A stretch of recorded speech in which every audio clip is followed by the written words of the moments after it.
Hi guys and girls, I'm Obsidian Ant and welcome back to Elite Dangerous. Join me as I take a look at the year in review of 2017. This is a two-part series. Part 1 is going to focus on the Thargoids and Part 2 will focus on everything else. So let's take a step back in time and check out what the past year had to offer.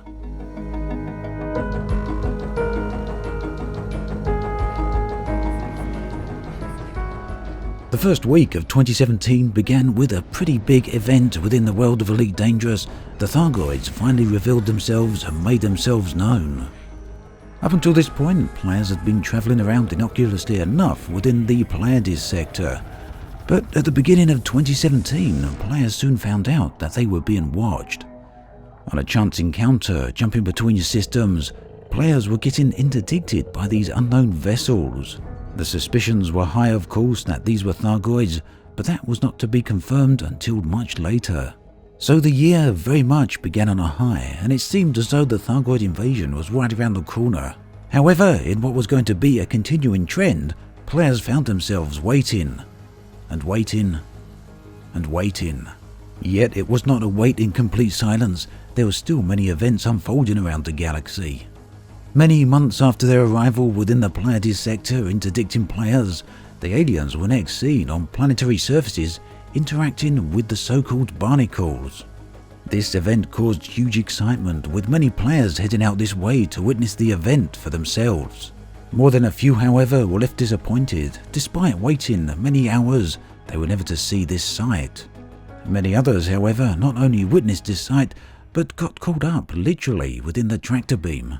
And so the relationship between the Thargoids and the barnacles was confirmed, but ultimately it served to raise more questions than answers. The middle of the year really was a turning point for the relationship between humanity and the Thargoids.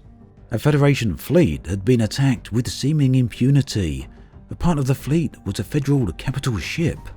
Logs found at the wreckage site confirmed that it was indeed Thargoids who attacked, highlighting just how powerful the Thargoids were, as not a single Thargoid vessel or indeed a piece of alien debris was found here. Almost naturally, this led to whispers of conspiracy that just perhaps the aliens were neither hostile nor aggressive. In quite an interesting twist, Frontier used this in-game event at E3 to announce the reveal of patch 2.4, The Return. A month, perhaps one of the most significant discoveries of the year was made, the Thargoid bases.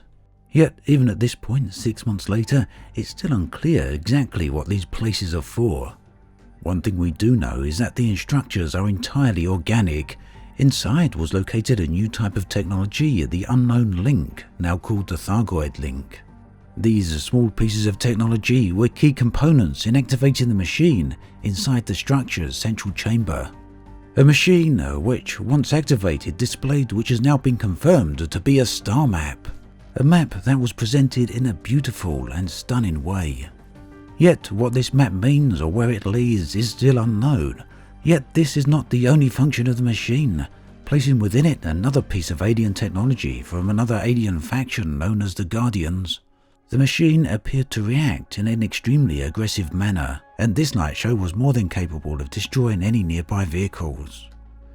It was also discovered that the Unknown Link, when taken into space and jettisoned and then communicated with, would activate as a beacon and point to other Thargoid structures, and in this manner over 200 Thargoid bases were located. Finally, in September, players got what they'd long been asking for, a battle with the Thargoids themselves. And they turned out to be not only interesting opponents, but very, very capable ones. It turned out that the aliens were completely immune to human weapons. And so began an arms race for the creation of weapons to take on and defeat the Thargoids. These came in the form of increasingly powerful weapons. And within the hours of the first weaker weapons being released, the first Thargoid was successfully taken down. Alien combat then opened up an entirely new area of the game and offered combat-focused players new content that was both very exciting and very challenging. Yet as the narrative of the story progressed, it was soon revealed that all new weapons were going to be released through the form of community gold. This then was a process of which many players appeared to tire and became very vocal against. Events within the game though continued to progress, INRA, Aegis and many other aspects which I'm going to cover in part 2 of this video series. Meanwhile, the Thargoids continued to attack both fleets as well as megaships. Events like this almost rivaled the revelation of the generation ships, and when you can access areas like this, it's not hard to understand just why people continue to be interested in them. Now, even though the Thargoids had arrived in hard-hitting form, the mysteries surrounding them continued to arrive. Deep within the Pleiades sector, quite near the system Merope, was discovered this new Thargoid scout ship. The relationship between this and the other aliens currently remains totally unknown, yet David Brabenman himself has hinted that we may be seeing other variants of this at some point next year. Elsewhere, the relatively small barnacle sites had expanded into full-grown barnacle forests. The function of these still remains completely unknown, yet what's clear is they are growing, they are changing, and this likely means they're going to have an impact at some point in the future. Now, despite just how well these areas are created, both the barnacle forests as well as the Thargoid scout ships, one area that continues to draw criticism is just how difficult they are to locate. This has been a problem ever since the arrival of Horizons back in 2015, and it continued to be a significant problem in 2017. Now, this basically is a twofold problem. First, lack of in-game tools to find these places. Second, lack of in-game information to inform people about these places. The good news about this then, revealed at the Frontier Expo 2017, is that both of these issues will be apparently addressed in 2018. Finally, on the 14th of December, the event that everyone had been waiting for occurred. The Thargoids struck out hard at human civilization. 3 Aegis stations come under attack, with spectacular and devastating results. Visually impressive and full of atmosphere, these areas immediately gained the attention of the wider player base.